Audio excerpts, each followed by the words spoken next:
When I looked at the problem in its entirety and complexity, I mean, the basic theme seems to be that the world is falling apart, at least the liberal international order is falling apart because of the nationalism and populism that is sweeping around the world. When I looked at the problem, I think there is much diversity to that statement. So first, we need to take it apart. I don't think we should bundle together all populist, nationalist, anti-liberal movements around the world as one dynamic and then treat it as such. Let me just give a few points to illustrate that. The first one is, I think Rohinton summarized it very well, so I won't repeat it. What happened starting the 80s and eventually culminating in the 2008 crisis created a certain reaction in the Western economies, because it was really the middle classes of the Western economies that were harmed.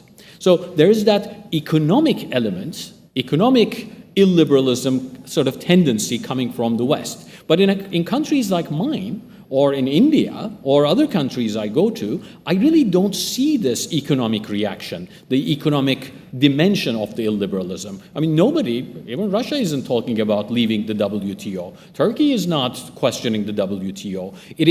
It's a different story. So there are really different dimensions to it. When we look at the global order and the various nationalist sentiments around the world, they have nuances. They're not the same.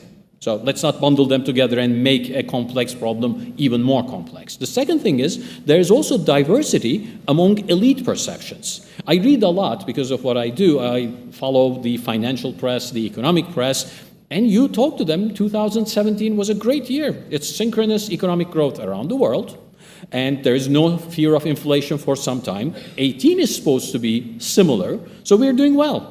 I mean, they recognize as an afterthought the possibility that the economic liberal order might take a beating here or there, but I think there's confidence. We can always blame the financial markets for short-termism, but nevertheless, there is a strong group of elites, financial elites around the world who do not, and they put their money where their mouth is, who do not think the international liberal order is that much at risk. The third point I want to make is about the timing perception of what we are living through. I mean, arguably, as Rohinton again very aptly said, we are living the aftercurrents of a crisis that happened. So we had this the economic crisis of 2008, and these are the aftercurrents that are displaying themselves as illiberal movements, and especially in the West. But we may be coming to its end. So we may be actually talking about a problem that's about to live its life, and now we'll start repairing and getting to the new equilibrium. So there's a question there. I'm not saying it is the case, but at least it is worth thinking about. And finally, I think we shouldn't only be talking about shocks to the system that come from 2008 or other economic shocks. As Sanjoy mentioned, and in the questions as well, we have these technology shocks that are and will be hitting the system. And automation is obviously one of them, but I think there is more. There is the credibility of information that's coming from online that is undermining our democracies. That is one of those shocks that we'll see unfold over time. So the 2008 and what preceded it might be a crisis threatening the liberal order that is that's about to come to its final phases, but we have superimposed series of shocks, technology and social, that we'll have to deal with.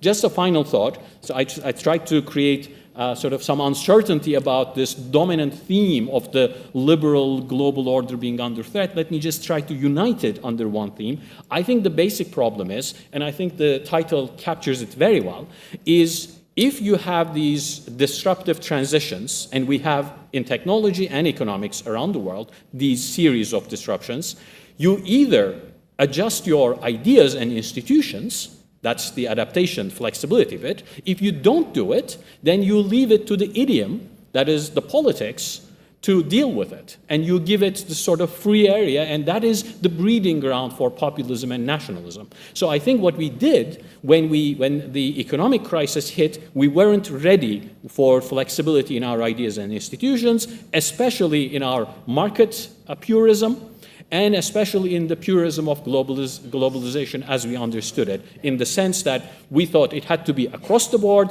it had to be perfect capital flows, it had to be perfect trade.